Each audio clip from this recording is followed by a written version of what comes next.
Welcome everybody to the Cardboard Crash Course. My name's Ethan, and today is a little bit different because we're going to be taking a look at 5 different games that I've gotten over the last month that I'm particularly excited to share with you. I'm going to have some honorable mentions because I've gotten quite a few more than that, but these ones have given me so much fun and are so different in the way they play, I feel like I'd love to recommend them to you to pick up, even if you're a new board game nerd.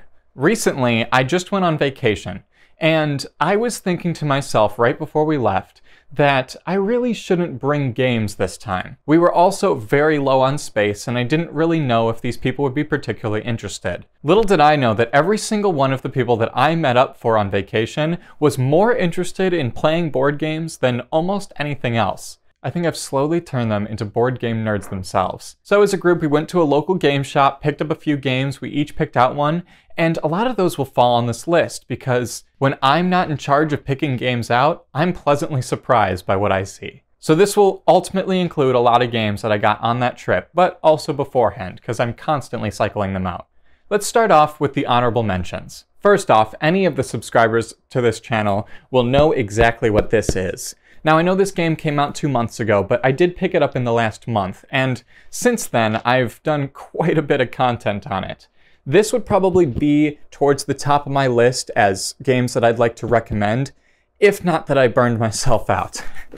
Videos will return on this game and Twilight Imperium soon, but for now, I've got faction overviews for every faction of this game going up in a playlist right there, and also a how to play, so go ahead and check those out.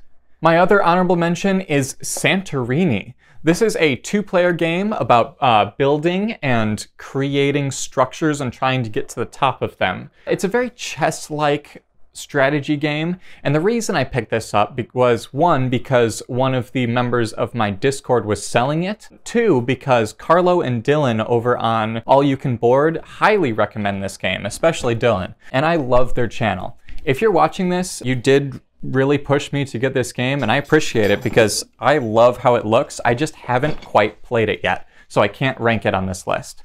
So number 5. These aren't in any particular order because they are very unique, different games, but they all are games that I would personally recommend and do think they're worth the money. This is a game that was also purchased from a member of the Discord there. If you're interested in buying, selling, or discussing board games, go ahead and join down below. But this is Under Falling Skies. This is a purely solo game, and actually my only game that is purely solo, although I do tend to play games a lot nowadays solo, such as Marvel Champions and the like. But yeah, this is a purely solo game. This game is akin to the old Galaxia or Galaxian arcade cabinets. This really makes you feel like you are battling against an incoming alien threat. The way that this does solo is very intriguing to me. It's sort of similar to a roll and write in which you constantly are rolling dice and placing what you get in certain spaces. However, the dice are only rolled once per round, and you really have to think about the ways that they defend against the incoming alien invasion. The aliens will constantly be dropping out of the mothership, and you'll also be moving the mothership down the long board. If the mothership moves to the very bottom, or if the aliens destroy your base, then you lose. But if you research through the entire research track, then you win. Very simple concept, and the mechanics, honestly, after the first couple games are not hard to pick up at all, but it's an incredibly hard game to master. I've only beat the introductory game twice, and that is at threat level 0. It goes up to threat 4, which I honestly can't imagine at this point, but it also does have a campaign mode, which is the big part about it. It's a 10-game about campaign and lets you play once you've mastered the basic mechanics of it. I'm very excited to check that campaign out after I get a little better at the basic mechanics. That is Under Falling Skies, a very, very nice solo game.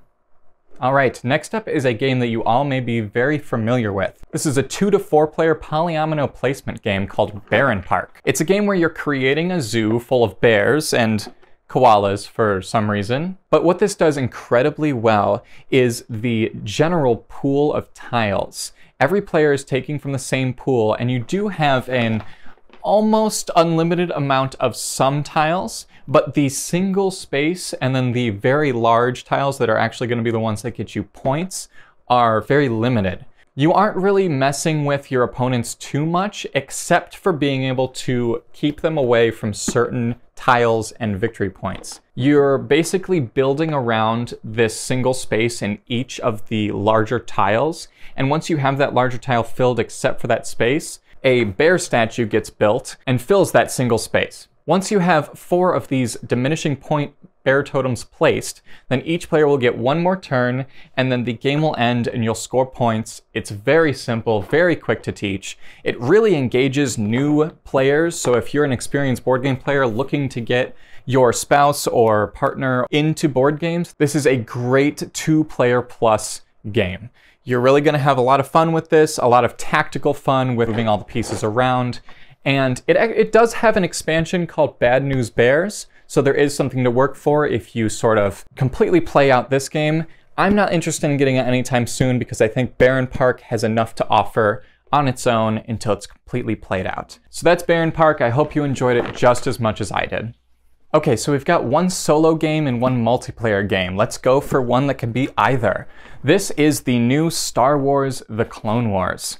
What's interesting about this one is I actually found it at Target. Is it just me, or is it Target getting better games? I've seen Everdell, Wingspan, I've seen even things such as Pandemic, and this is what that one's building off of. So this is the Pandemic system built into the Star Wars universe. The main draw that I'd like to present to you with this is that this is obviously a cooperative game. You know this if you've played the original Pandemic, but many players, it seems, have not played a cooperative game. This is a great entry point into it. This takes the Pandemic system, simplifies it just a little bit so that new board game players aren't going to be too overwhelmed, and puts it in that Star Wars theme that most people are pretty familiar with. You're basically controlling a Jedi moving around to different planets, stopping the spread of the Separatist menace.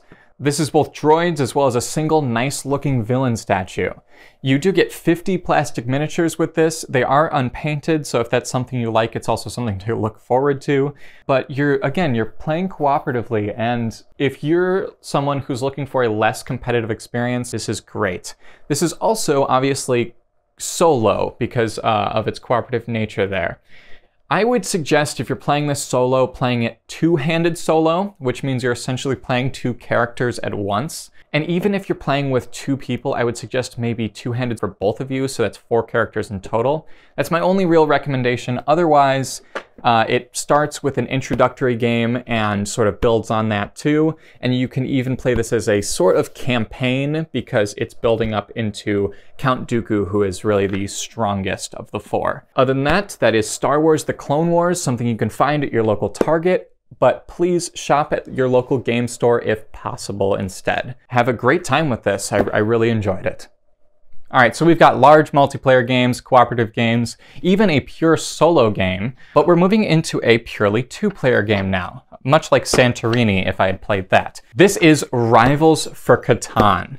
Now, I know many of you have played this, but you might want to consider taking a look back at it because I've really been impressed by the way this has played. Catan is not my favorite game, if I'll be honest. I have, of course, the original newest version of the game as well as the 5 to 6 player extension there, but I haven't even really been pulled to get any of the expansions for it because I just don't care for it too much. The trading is unlike anything that I love in something like Twilight Imperium. Now, I'm not dissing Catan whatsoever, but I think both people that love Catan and people who have never played or even dislike Catan can find a lot of fun in this. My girlfriend actually got it for us to play. She absolutely adores Catan. It's probably one of, if not her favorite game. I will absolutely play that with her when we have a group, but we can't play alone. And this satisfied both her and I's love for board games, as well as her love for Catan, as well as my love for strategy, because it sort of takes the trading out of it, makes it more streamlined, and puts you directly in contention against someone else. Now this says it's a 45 to 60 minute playtime. I've actually found it to be even less than that once you are pretty experienced with it. It doesn't play any more than 2, so if you're looking for something similar to Catan but with a little more strategy for many people, maybe for the whole family for game night, I would point you towards something like Terraforming Mars instead. But this is a fantastic way to implement the bit of random dice rolling that Catan brings into a pretty strategic and predictable 2-player card game. I have the original. They also make a deluxe version for those who want more cardboard pieces instead of just the paper cards, but this makes it a lot easier to bring around as it's much lighter. And this also has 2 expansions to go along with it, so as soon as her and I have sort of mastered this, I'm gonna move into those. And you can tell if I don't care to get the original Catan extensions, but I want these, then this really had to impress me. So I hope you enjoy Catan. I hope you can rival someone else against it. That's Rivals for Catan. So moving into what I think is the most surprising and kind of the most fun of the games that I've picked up recently. This is a game that we got through a White Elephant package at that local game store that we went out to. He was selling games that wouldn't pop off the shelves, but did have good mechanics behind them. And we found one that was 3 to 6 players, which was exactly what we were looking for. It had an MSRP of $50, but he was selling it at half off, and that is Bequest. Looking at the box, I could see why you maybe wouldn't immediately want to pick this game up. It sort of has this generic theme of becoming the next supervillain. That's the idea, is that you're a henchman. A supervillain that you work under has just died. You are sort of splitting up the loot of all of the winnings that he had before he died. The person who gets the most loot at the end of the game wins. That's pretty much it. Now, there's a lot of complexity to this. The first time we played through it, it was an experience because every single card does something different. But that's actually a boon of this game. You're taking these cards out of the pile and they get increasingly weirder and more secretive and more interesting. You're building up these collections of the cards by splitting them with your neighbors. So you get a hand of cards, you split them how you'd like, and your neighbor gets to take one pile, and then you keep the other pile. You do this with your left neighbor, and you receive them with your right. Really, with the more players, the more fun and chaotic it is. This is not a serious game. This is a perfect game for game night. You're building up your treasure and your gadgets and you're scheming, and then we didn't play with them, but there's also characters that sort of add more complexity to the game if it's not complex enough for you. And it's got a lot more strategy than I thought it would. WizKids, I'm impressed. I think it's like a 7.6 out of 10 on Board Game Geek. I would never have picked it up, unfortunately. I'm sorry for the artist, but I don't think I would have grabbed it on the shelf because it's just not one I was looking for. But when you actually look through the game, the art ends up being really fun, really quirky. It's great for that little group or up to 6 players, and you're going to have a lot of fun with Bequest. Let me know if you have this sort of sleeper hit. Let me know if you're interested in playing it after seeing some of the pictures and seeing my weird explanation of it. But yeah, that's Bequest. I hope I'm saying that name right, and have a lot of fun with it. So those are my 5 new games that I've gotten recently that I'd love to recommend to you. Some of them I'm sure you have, but I would almost guarantee that there's one on this list that you've never heard of, or at least don't have or wasn't interested in until you saw it. If there's one like that, go ahead and leave that in the comment section below. I also love to thank my patrons that help bring this content to you. These are all of them, including my students and professors, the first one being MJ Skywalker, right here on the screen. And if you're interested in becoming a patron to win free giveaways and discuss with other patrons of the channel, as well as see this sort of content early, then go ahead and check that down below. What's your favorite new board game? I would love to hear it. Subscribe to the channel for more, leave me a like, and give me a comment to help me out on the YouTube algorithm. Without further ado, I will see you next time. Keep gaming and have a great rest of your day.